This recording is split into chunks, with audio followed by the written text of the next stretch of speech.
నమస్తే, నేను మీ Shaurya. Welcome to our channel. ఈ రోజు మనతో పాటు సీనియర్ జర్నలిస్ట్ అలాగే పొలిటికల్ అనలిస్ట్ ఇమ్మంది రామారావు గారు ఉన్నారు. వారితో మాట్లాడదాం. నమస్తే సార్. నమస్తే. సార్, అఖండ 2 మూవీకి సంబంధించి ఆల్రెడీ టీజర్ రిలీజ్ అయిపోయింది. టికెట్స్ కూడా కొంటా ఉన్నారు. అందరూ కూడా ఒక మంచి ఫీల్ గుడ్ మూవీలో మూడ్ లో ఉన్నారు. మరి ఇలాంటి టైంలోన టికెట్ల రేట్లు పెంచకూడదు అని చెప్పేసి ఇప్పుడు లంచ్ మోషన్ పిటిషన్ వేశారు కోర్టులో. అది ఎంతవరకు వర్కౌట్ అవుతుంది? మళ్ళీ ఏమైనా అడ్డంకిగా మారే అవకాశం ఉందా, లేదు అంటారా? అంటే వీళ్ళేదో ఒక కుట్ర పూరితంగా వ్యవహరించి పిటిషన్ వేశారు. దీని మీద ఎంతవరకు కోర్టులో తర్జన భర్జనలు జరిగిన తర్వాత, మద్రాస్ హైకోర్టు తీర్పు ఇచ్చిన తర్వాత, మళ్ళీ ప్రీమియర్ షో అంటే ప్రీమియర్స్ కేమో టికెట్స్ ఇచ్చిన తర్వాత ఇప్పుడు కేసు పెట్టడం అన్నది అర్ధరహితం.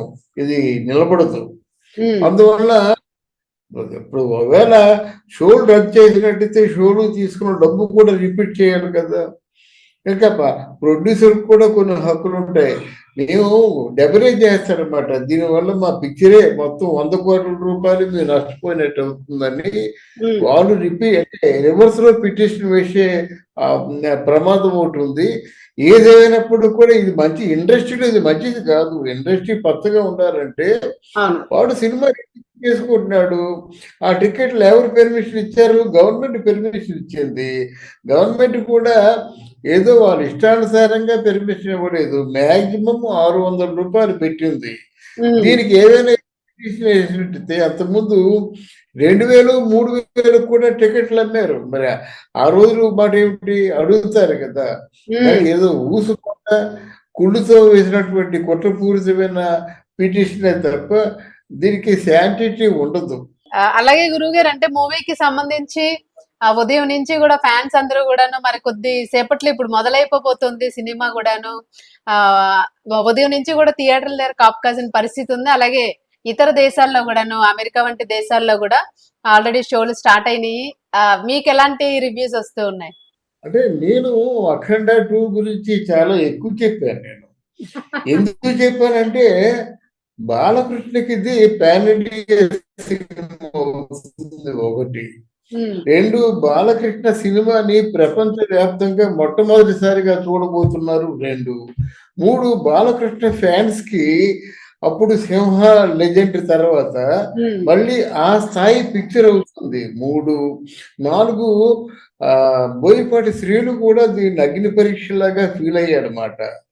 5వది ఏంటంటే తమను మ్యూజిక్ కానీ రీ రికార్డింగ్ కానీ చాలా బాగా చేశాడు. అందువల్ల ఇన్ని ప్లస్ పాయింట్లు ఉన్నాయి. బాలకృష్ణ ఫ్యాన్స్ కూడా దీన్ని ప్రతిష్టాత్మకంగా తీసుకున్నారన్నమాట. This is a prestigious issue from Balakrishna fans. కనుక ఇన్ని కలగలుపుగా పనిచేస్తున్నప్పుడు వీళ్ళు ఏం చేసినప్పుడు కూడా వెరసి అఖండ 2కి ప్లస్ పాయింట్ అవుతుంది కానీ ఏమాత్రం కూడా మైనస్ పాయింట్ అవ్వదు. వీళ్ళు ఎలాగా ఏదో అంటే కుట్రపూరితంగా వ్యవహరిస్తే ఏమవుతుందంటే ఆటోమేటిక్ గా సినిమా మీద సింపతి పెరుగుతుంది. అవును, అంతే కదా. అంతే అంతే కసిగా తీసుకుంటారు. ఛాలెంజింగ్ గా తీసుకుంటారు, పట్టుదలగా తీసుకుంటారు. ఇంకా బాలకృష్ణ ఫ్యాన్స్ అందరూ కూడా ఒకటైపోతారు అన్నమాట. ఇప్పటికే థియేటర్ల దగ్గర పండుగలు చేసుకుంటున్నారు. అలాగే అంటే ప్రపంచవ్యాప్తంగా చూసినట్టయితే మొట్టమొదటిసారిగా బాలకృష్ణ తాలూకు సినిమాకి ఒక వారం రోజుల పాటు పూర్తిగా బుకింగ్ ఫుల్ అయిపోయినటువంటి సందర్భాలు ఉన్నాయి అమెరికా లాంటి దేశాల్లో. అలాగే బాలకృష్ణ ఫ్యాన్స్ జపాన్ లో ఉన్నారు, ఆఫ్రికాలో ఉన్నారు, కెనడాలో ఉన్నారు. వాళ్ళందరూ పండుగ చేసుకుంటున్న సందర్భంలో మనం ఏదో పిటిషన్ పెట్టామంటే పిటిషన్ పెట్టినంత సమయం పట్టదు ఆ పిటిషన్ కొట్టారంటే. కనుక ఈ పిటిషన్ బాలకృష్ణ అఖండ 2కి ఎటువంటి ప్రమాదం ఉండదని నా వ్యక్తిగతమైన అభిప్రాయం. రైట్ గురువు గారు, అంటే ఇప్పుడు మనము పూర్తిగా బాలకృష్ణ గారి సినిమా చరిత్రలోనే తీసుకుంటే ఎప్పుడైనా ఇలాంటి హడ్డీలు వచ్చిందా ఏదైనా సినిమాకి? లేదంటే ఇదే మొదటిసారి, ఇదే ఫైనల్ అవ్వాలి అని కోరుకుంటూ ఉన్నాం? ఎప్పుడైనా ఇట్లాంటిది రిపీట్ అయిందా? ఇటువంటి సందర్భాలు లోగడ చాలా వచ్చాయన్నమాట. సినిమా ఫీల్డ్ లో సహజంగా పిటిషన్లు పెడుతుంటారు, పిటిషన్లు తోసిపుచ్చేస్తుంటారు.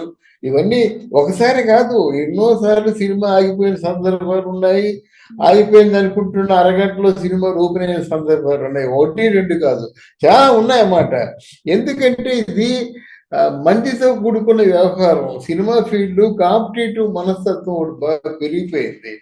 సినిమా ఫీల్డ్ లో ఇప్పుడు అఖండ వచ్చినట్టు మిగతా సినిమాలు దెబ్బతింటాయి కదా అనే ఒక ప్రస్తావన వచ్చింది కదా. ఉమ్, అది ఆ రోజు వచ్చింది కదా, అది వైరల్ అయింది కదా. ఒక అఖండ సినిమా రిలీజ్ అవడం వల్ల 17 సినిమాలు ఫెయిల్ అయిపోతున్నాయి అన్నారన్నమాట. ఇది సరికాదు. సినిమాలో దమ్మున్నట్టయితే చిన్న సినిమా అయినా సరే బ్రహ్మాండంగా ఆడుతుంది. సినిమాలో దమ్ము లేకపోతే మీరు ఎంత బూస్టింగ్ చేసినప్పుడు కూడా ఆడదు. అది లోపల రిలీజ్ అయిన చిరంజీవి సినిమాలే చెప్పాయి కదా, గాడ్ ఫాదర్ ఆడిందా, ఆచార్య ఆడిందా, వాళ్ళకి అవసరం లేదు. డబ్బులు పెట్టి టికెట్ కొనుక్కొని సినిమా వెళ్ళే వాళ్ళు సినిమా 2 గంటల సేపు బాగున్నట్లయితే చూస్తారు, 10 మంది చెప్తారు, 10 మంది వెళ్తారు. అంతేగాని కేవలం పబ్లిసిటీతోని ఎవరో చెప్పారని దాంతో సినిమా ఆడదు. ఇటువంటి సందర్భాలు చాలా ఉన్నాయన్నమాట. ఇది పోటీ మనస్తత్వం అన్నమాట. ఎలాగైనా అఖండ 2ని దెబ్బతీయాలని ప్రయత్నం చేస్తున్నారు. ఆ ప్రయత్నమే బాలకృష్ణకి ప్లస్ పాయింట్ అవుతుంది. విజయం అవుతుంది. ఎందుకంటే బాలకృష్ణ మనసు మంచిది, చిన్నపిల్లల మనస్తత్వం అన్నమాట. అంటే మనసులో ఏమి దాచుకోడు. ఏదైనా కోపం ఉన్నా, సంతోషం ఉన్నా, దేన్నైనా సరే ఆయన ఆపుకోలేడు అన్నమాట. కనుక బాలకృష్ణ మీద చాలా మందికి, ముఖ్యంగా ఫ్యాన్స్ కానీ, మిగతా దేశాల్లో ఉన్న అభిమానులకు కానీ చాలా మంది కూడా మిగతా హీరోల తాలూకు ఫ్యాన్స్ అందరూ ఒక ఎత్తు అయినట్టయితే బాలకృష్ణ తాలూకు ఫ్యాన్స్ ఇంకొక ఎత్తు. అందువల్ల ఇది ఏ విధమైనటువంటి సినిమా అంటే ఒక సినిమాకి ఒక ప్రమాదకారిగా ఉండదు, పైగా ఆ సినిమాకి ప్లస్ పాయింట్ అవుతుంది. అది మొత్తానికి ఏది ఏమైనా అఖండ 2 తాండవం హిట్ అవ్వాలని ప్రతి ఒక్కరు కోరుకుంటున్నారు. మీరు అన్నట్టుగా ఎటువంటి అడ్డంకులు ఉన్నా కూడా ఖచ్చితంగా ఇది టైంకి రిలీజ్ అవుతుంది, హిట్ కొడుతుందని ఆశిద్దాం.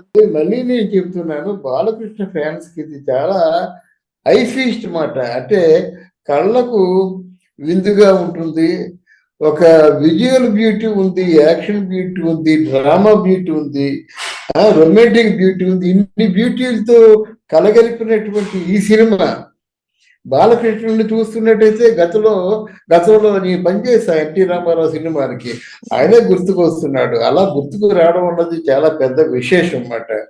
మళ్ళీ పాత ఎన్టీ రామారావును చూస్తున్నాము అనేటువంటి ఒక ఇంప్రెషన్ కలుగుతుంది. కనుక ఈ సినిమా తప్పకుండా విజయవంతం అవుతుందని నమ్ముతున్నాం అన్నమాట. Thank you sir. Thank you.